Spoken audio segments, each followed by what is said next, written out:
नमस्कार, मैं आपके साथ के राणा, वीआईपी न्यूज देख रहे हैं आप। स्वागत है आप सभी का बात बिहार की में। सीएम नीतीश कुमार अचानक से पटना स्थित राजधानी वाटिका पहुंचे। इस दौरान राजधानी वाटिका में चहलकदमी की और वहां पर रखरखाव के साथ व्यवस्था का जायजा भी लिया है।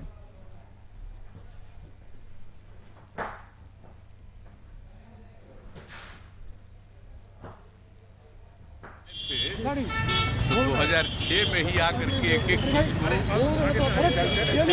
आकलन किया, देखा और उसी समय तय किया कि इस तरह से पार्क बनेगा। इसका पहले 2 खंड और अब तो 3 खंड हो चुका है, आपको मालूम ही है।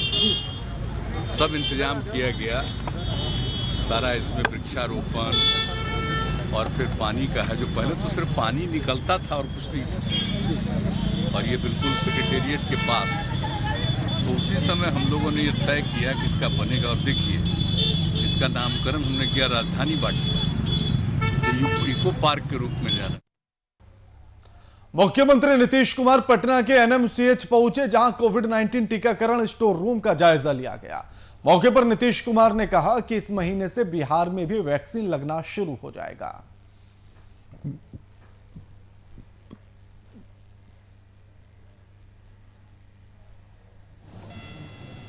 इसकी पूरी तैयारी कर ली, इसलिए हम लोग आज देखने आए हैं कि कितना ज़्यादा उनकी तैयारी हो गई है, ताकि किसी तरह का कोई व्यवधान नहीं आएगा। जिस दिन से वैक्सीन उपलब्ध हो जाएगा, यहाँ पर आ जाएगा केंद्र सरकार की तरफ से, तत्काल जो दिशा से उसके मुताबिक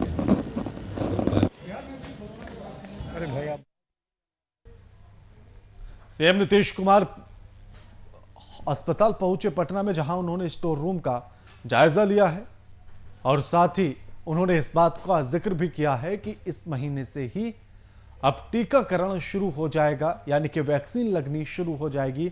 जनता के हवाले वैक्सीन हो जाएगी, जनता को उसका लाभ मिलना शुरू हो जाएगा। तस्वीरें आपकी टीवी स्क्रीन पर हैं। एनएमसीएच पहुंचे हैं मुख्यमंत्री नीतीश कुमार और वहां स्टोर रूम में जाकर रखरखाव और तमाम चीजों का निरीक्षण किया। इस खबर पर हमारे साथ हमारे संवाददाता अनिल कुमार फोन लाइन पर जुड़ गए। अनिल, एनएमसीएच पहुंचे मुख्यमंत्री साहब और साथ ही कोरोना स्टोर रूम का जायजा भी लिया है, किस तरह की व्यवस्थाएं देखी गई?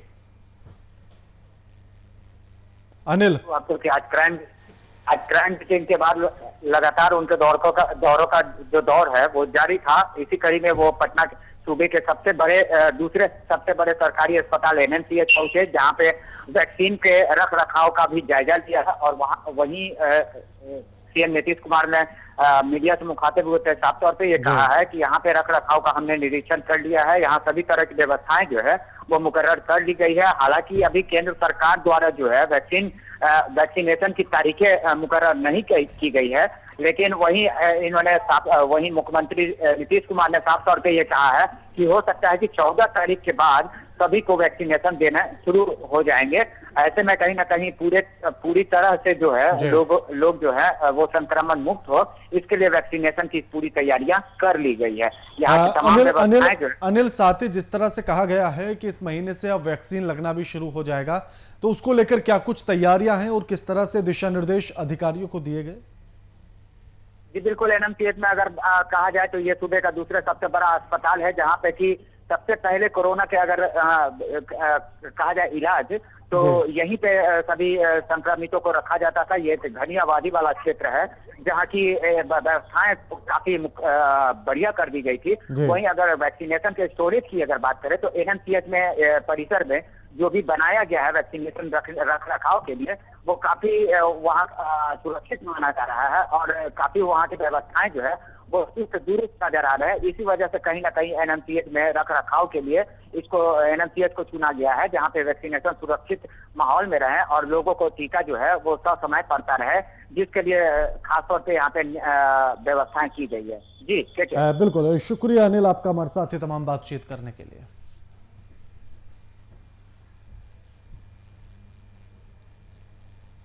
बिहार के डिप्टी सीएम और नगर विकास मंत्री तारकिशोर प्रसाद ने पटना के अधिवेशन भवन में भागलपुर और दरभंगा प्रमंडल के नगर निकायों की समीक्षा की है। इस समीक्षा बैठक में दरभंगा और भागलपुर प्रमंडल के अंतर्गत आने वाले सभी नगर निकायों के अध्यक्ष, मेयर और कार्यपालक पदाधिकारी मौजूद रहे हैं। बैठक में डिप्टी सीएम ने निकाय वार समीक्षा की है और प्रत्येक नगर निकाय में साफ सफाई और कचरा प्रबंधन को लेकर अधिकारियों और जनप्रतिनिधियों के साथ गहन विचार विमर्श भी किया गया। डिप्टी सीएम ने सभी नगर निकायों के कार्यपालक पदाधिकारी को शहर की सफाई और कचरा प्रबंधन के लिए उचित कदम उठाने का निर्देश दिया है।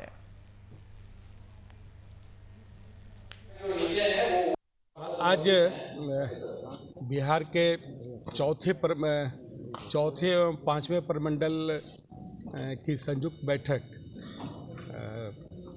जो अपने स्थानीय नगर निकाय हैं उस क्षेत्र के अपने माननीय सांसद, माननीय विधायक, माननीय मंत्री एवं उस क्षेत्र से के तमाम अपने स्थानीय जो अर्बन बॉडी है उसके नगर आयुक्त, उप नगर आयुक्त, अध्यक्ष, उपाध्यक्ष एवं उस क्षेत्र के सभी हमारे अधिकारी हैं वो आज इस बैठक में उपस्थित।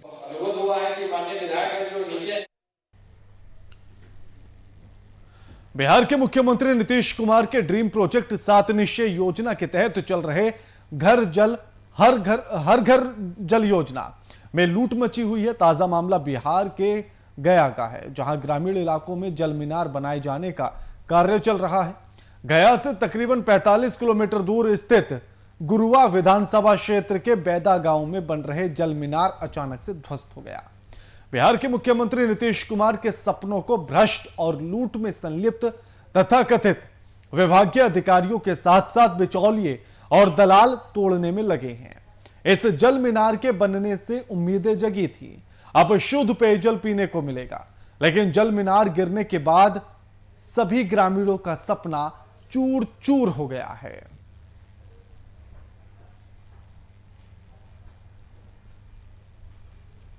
कहीं ना कहीं जल मीनार का जो ऊपर चैनल होता है, स्टैंड पोस्ट के ऊपर जहाँ इस पर टंकी रखा जाता है, वो लगाने में जो भी मिस्त्री होंगे जो कार्य कर रहे थे वो वेल्डिंग या कहीं ना कहीं कुछ कमी रही, जिसके चलते गिरा है। और इसे चिन्हित करते हुए संबंधित वार्ड सचिव, वार्ड अध्यक्ष एवं जो संवेदक कार्य कर रहे थे, तीनों को दोषी मानते हुए और उनके विरुद्ध प्राथमिकी दर्ज कर दी गई है। और ये चिन्हित किया गया कि कहीं ना कहीं इन लोगों द्वारा कार्य में लापरवाही बरती गई। अब का पानी की दिक्कत हो, वही बताओ क्या वजह से पानी टूटले, पानी पीने के लिए तो हम निकाल नहीं है सर से छान रहे हैं। वो नाकली धार के वो बना के पैसा निकाल लिया है और हम लोग के 2 साल से खाली छान के छोड़ दिया है। पानी बहुत तरस रहे हैं।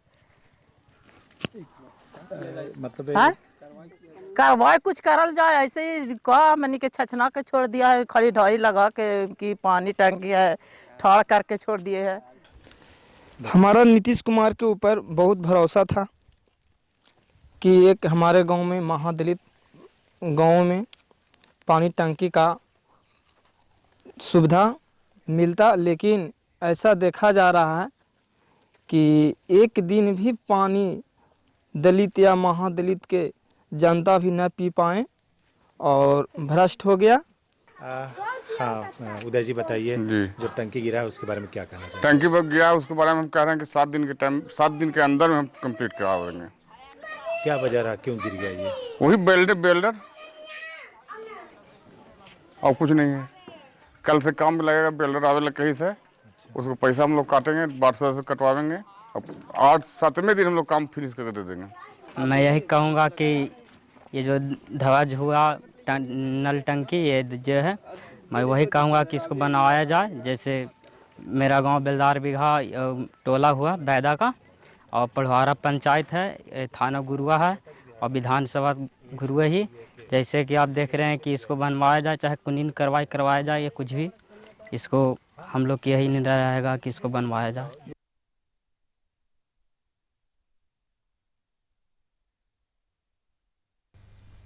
इस खबर पर हमारे साथ हमारे संवाददाता मनोज कुमार फोन लाइन पर जुड़ गए हैं। मनोज, जल मीनार बनकर पूरा भी नहीं हुआ और धराशाही हो गया है, पूरी जानकारी क्या कुछ है मनोज? जी देखिए, मैं बता दूं कि ये मामला गया जिले के गुलवा थाना क्षेत्र के बैदा गांव की है, जहां एक सप्ताह पूर्व इस टंकी का निर्माण किया गया था। निर्माण करने के पश्चात एक सप्ताह के अंदर ही ये ध्वस्त हो गया है, जिसको लेकर के यहाँ के ग्रामीण लोग काफी आक्रोश है। साफ तौर पर ग्रामीणों का कहना है कि जिस तरह का कार्य किया गया है, सारा पैसा मुखिया के द्वारा गबन कर लिया गया है। इसको लेकर के बढ़िया से मरम्मत नहीं किया गया था, मटेरियल भी ठीक तरीके से नहीं दिया गया था, जिसके कारण ये एक सप्ताह भी नहीं हुआ और ये जो जल मीनार बना था गिर कर ध्वस्त हो गया। और जहाँ तक की बड़ी बात ये कही जा रही है कि वहाँ पर जिस जगह पर ये मीनार गिरा है उस जगह पर कोई व्यक्ति रहते तो उसके साथ भी बहुत बड़ी घटना घट सकती थी, लेकिन जो देखिए कि उस जगह पर कोई व्यक्ति भी नहीं थे। इस तौर पर मुखिया से हमने साफ बातचीत करना चाहा तो उन्होंने साफ तौर पर कहा जिनके द्वारा बनवाया गया, जो बिल्डर के द्वारा उनकी लापरवाही की गई है। जी हाँ,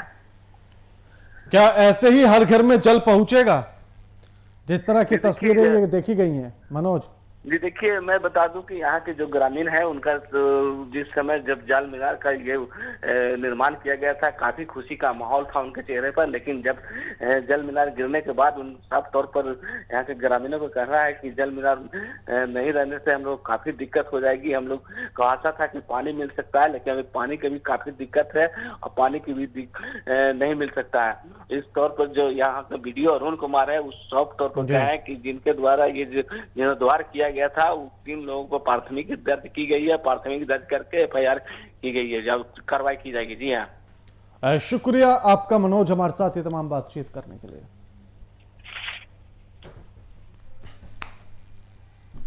राजधानी पटना में अखिल भारतीय कुशवाहा समाज की बैठक की गई। इस दौरान कुशवाहा समाज ने अपनी राजनीतिक हिस्सेदारी की मांग को लेकर राज्य भर में जन जागृति आंदोलन करने का निर्णय लिया है।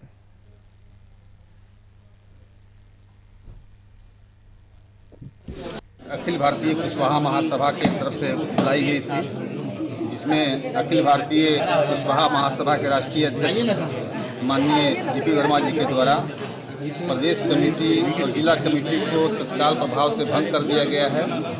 नए कमेटी के संयोजन के लिए हमें संयोजक रूप में प्रदेश की जिम्मेवारी, बिहार प्रदेश की जिम्मेवारी दी गई है।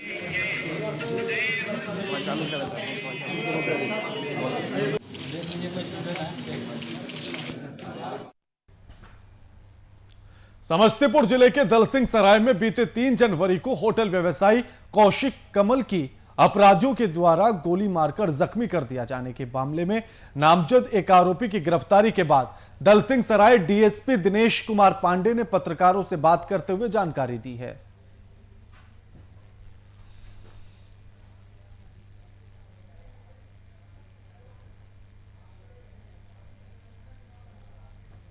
अब पुलिस इसको जमीन संबंधी जो भी मामला आएगा उसको काफी गंभीरता से लिया जाएगा और कोई भी इस तरह का यदि फ्रॉड यदि करते हैं जमीन संबंधी तो उसमें जो कठोर कार्रवाई की जाएगी।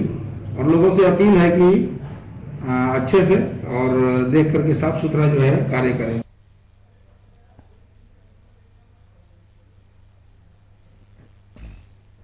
पुलिस के हाथ एक बड़ी सफलता लगी है, जहां पुलिस ने एक व्यवसायी को गोली मारने के मामले में एक नामजद आरोपी को गिरफ्तार कर लिया है। साथ ही आपको बताते चलें कि व्यवसायी को गोली मारकर जख्मी कर दिया था, जिनका इलाज चल रहा है, लेकिन साथ ही उस एक आरोपी को गिरफ्तार कर लिया गया जो उस गोली मारने वाले मामले में संलिप्त है। इस खबर पर हमारे साथ हमारे संवाददाता राजन वर्मा फोन लाइन पर जुड़ गए हैं। राजन, होटल व्यवसायी गोली कांड में एक नामजद आरोपी को पुलिस ने गिरफ्तार कर लिया है, पूरी जानकारी क्या कुछ है राजन? चले कि रविवार को 3 जनवरी को शाम करीब 5 बजे शहर के चर्चित होटल व्यवसायी कौशिक कमल को बाइक सवार 2 अपराधियों ने घाट नवादा के समीप गोली मारकर जख्मी कर दिया था, जिसके बाद उसे उपचार के लिए अनुमंडलीय अस्पताल में भर्ती कराया गया था और 2 गोली उनके जांघ में लगी थी। तो अनुमंडलीय अस्पताल के चिकित्सक ने एक गोली तो यहाँ निकाल दिया था, लेकिन एक गोली हड्डी में फंसी होने के कारण उन्हें रेफर कर दिया था। राजन, आखिर इस मामले में कुल मिलाकर कितने आरोपी शामिल थे, इसको लेकर कोई जानकारी अभी तक मिल पाई और पुलिस आगे क्या कुछ कार्रवाई करने की बात कह रही है? घटना को लेकर DSP दिनेश कुमार पांडे ने काफी इस मामले को लेकर गंभीरता से लिया था। साथ ही जख्मी होटल व्यवसायी द्वारा जो है 2 नामजद एवं कुछ अज्ञात लोगों के विरुद्ध प्राथमिकी दर्ज कराई थी, लेकिन घटना के बाद से ही पुलिस अपराधियों के पीछे पड़ी थी और जिसमें से मुजफ्फरपुर की पुलिस ने एक नामजद अभियुक्त को पकड़कर कल दलसिंहसराय पुलिस को हवाले कर दिया और साथ ही एक नामजद जो अभियुक्त है उनकी गिरफ्तारी के लिए पुलिस दिन रात एक पी हुई है। और घटना के पीछे जो है जमीनी विवाद आ रहा है। कौशिक कमल होटल व्यवसायी जो है, इनकी 4 होटल है दलसिंहसराय शहर में और एक महावीर चौक के समीप इनकी होटल है जिसका नाम है कोजी स्वीट्स। वहां पर एक जमीन ही लेना चाहते थे, लेकिन एक जमीन कारोबारी से इनकी कुछ बात को लेकर अनबन हो गई, जिसके बाद ये घटना को अंजाम देने की बात उनके द्वारा प्राथमिकी में बतलाई गई। शुक्रिया राजन आपका हमारे साथ ये तमाम बातचीत करने के लिए। अनुमंडल कार्यालय के सभागार में अनुमंडल पदाधिकारी ज्ञानेंद्र कुमार की अध्यक्षता में आने वाले गणतंत्र दिवस समारोह के सफल आयोजन को लेकर बैठक आयोजित की गई। बैठक में आगामी 26 जनवरी को झंडो उत्तोलन और अन्य समारोह के आयोजन पर विस्तृत चर्चा की गई। साथ ही कोविड-19 को ध्यान में रखते हुए विशेष रूप से सतर्कता बरतते हुए समारोह के आयोजन के निर्देश दिए हैं।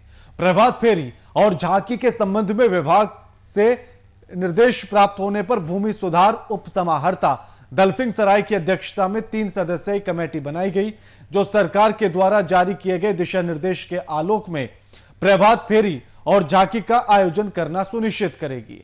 झंडो उत्तोलन का समय पूर्व की भांति यथास्थिति ही किया जाएगा।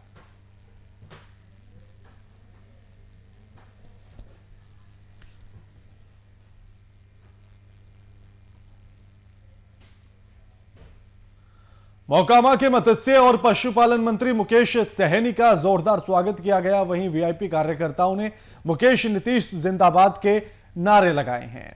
उत्साही कार्यकर्ताओं ने मंत्री की फूल माला से स्वागत किया। वहीं मुकेश सहनी का मंत्री बनने के बाद पहली बार मोकामा आगमन हुआ। वीआईपी नेता मोहन पासवान और श्याम पासवान के नेतृत्व में बाईपास पर भी शानदार स्वागत किया गया।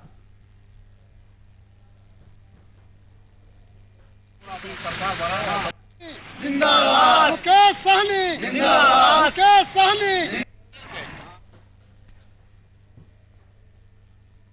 बेगूसराय में बढ़ रहे आपराधिक वारदात के बीच घटना के खुलासे में भी पुलिस तत्परता से काम कर रही है।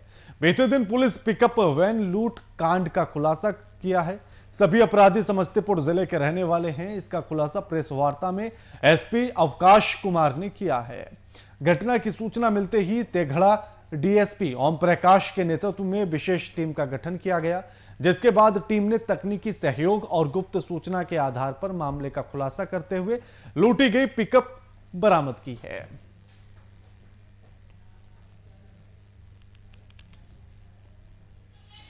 अज्ञात अपराधियों के विरुद्ध भादवी की सुसंगत धाराओं में कांड दर्ज करके अनुसंधान प्रारंभ किया गया था। इस कांड के उद्भेदन के लिए, अपराधियों की गिरफ्तारी के लिए और पिकअप जो लूटा गया था उसकी बरामदगी के लिए एक विशेष अनुसंधान दल का गठन किया गया था एसडीपी और तेघड़ा के नेतृत्व में, जिसमें इंस्पेक्टर तेघड़ा थाना के और भगवानपुर, बछवाड़ा, मंसूर चक के थानाध्यक्ष शामिल थे तथा तेघड़ा थाना के अन्य पदाधिकारी भी इसमें सम्मिलित थे। इस टीम ने विगत कुछ दिनों में लगातार सूचना संकलन करके तकनीकी और मैनुअल द्वारा इस कांड का सफल उद्भेदन किया। इसमें कुल 7 अपराधियों की गिरफ्तारी की है। भागलपुर में देर रात एक कैदी वाहन कैदी को लेकर बांका जेल से मुंगेर जेल वापस लौट रहा था। इसी दौरान सड़क पर खड़ी ट्रक से जोरदार टक्कर होने से वैन चालक की घटनास्थल पर ही मौत हो गई है, जबकि 4 पुलिसकर्मी घायल हो गए हैं। घायल हुए पुलिसकर्मियों ने बताया है कि देर रात शायद चालक को नींद आ गई होगी, जिस वजह से यह हादसा हुआ है।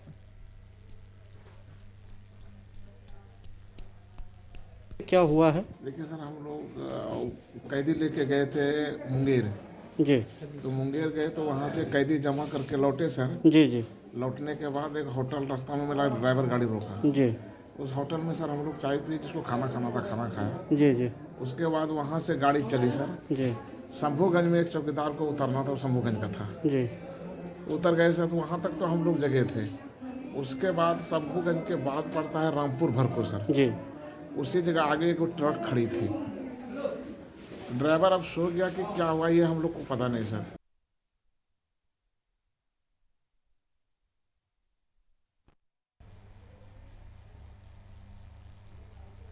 अगली खबर का रुख करेंगे। परिस्थितियां कितनी भी विकट क्यों न हो, हौसलों से मंजिल पाई जा सकती है। ऐसी कहावत को सच कर दिखाया है सासाराम के 21 साल के अंकित गुप्ता ने। अंकित का चयन भारतीय अंतरिक्ष अनुसंधान परिषद में अंतरिक्ष वैज्ञानिक के तौर पर हुआ है। 10 साल की उम्र में सिर से पिता का साया उठ जाने के बाद अंकित आगे की पढ़ाई के लिए अपने नाना के घर उत्तर प्रदेश के गोरखपुर चले गए थे। चौथी क्लास से लेकर 12वीं तक उन्होंने गोरखपुर से ही पढ़ाई की है। फिर 1 साल की तैयारी के बाद अंकित जेईई मेंस में चयनित हुआ। परीक्षा में सफल होने के दौरान अंकित का नामांकन Indian institute of space science and technology Trivandrum में हो गया, जहां से उसने पढ़ाई पूरी करने के बाद अब अंकित का चयन इसरो के विक्रम साराभाई अंतरिक्ष केंद्र में अंतरिक्ष वैज्ञानिक के रूप में हुआ है। पिछले महीने से 24 दिसंबर को ही अंकित को इसरो से नियुक्ति प्रस्ताव मिला है।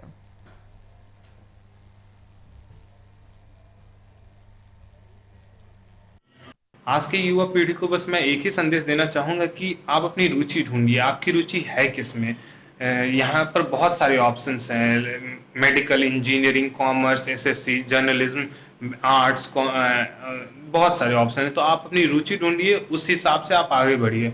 और एक बार आपने रुचि ढूंढ ली तो आधा काम हो गया। उसके बाद बचा हुआ काम टाइम टेबल फॉलो करने से हो जाएगा।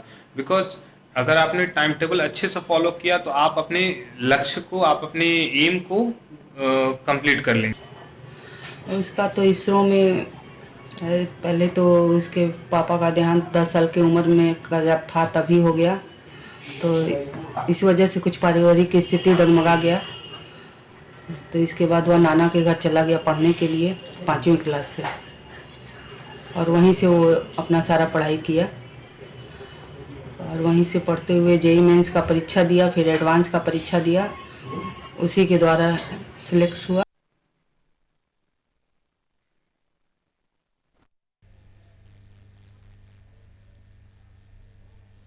बेटी बचाओ बेटी पढ़ाओ के तहत बगहा अनुमंडलीय अस्पताल में जन्मी बेटी के पिता और माता को बधाई पत्र दिया गया। बेटी होने पर अस्पताल प्रबंधन ने सम्मान देकर पहली बार बेटी के माता पिता को सम्मानित किया है। वहीं बधाई पत्र वितरण के समय जन्म प्रमाण पत्र भी दिया जा रहा है। जननी बाल सुरक्षा अभियान के तहत शहरी क्षेत्रों में 3000 और ग्रामीण क्षेत्रों में 3400 की राशि लाभुकों के खाते में समय से भेज दी जाएगी। इसी क्रम में अनुमंडलीय अस्पताल के उपाधीक्षक का कहना है कि इस योजना से हम समाज को एक नए साल में ये नया संदेश देना चाहते हैं। बेटियां बेटों से कम नहीं हैं, बल्कि आज के युग में हर क्षेत्र में बेटियां आगे हैं।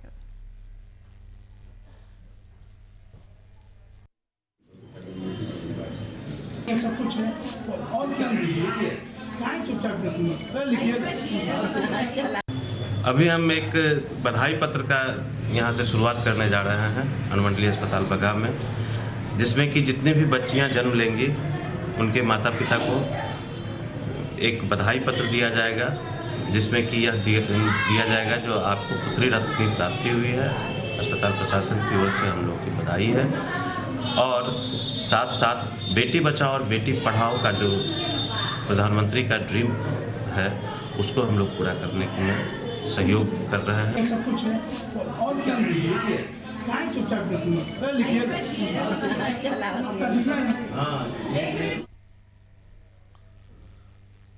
बात बिहार की में फिलहाल इतना ही।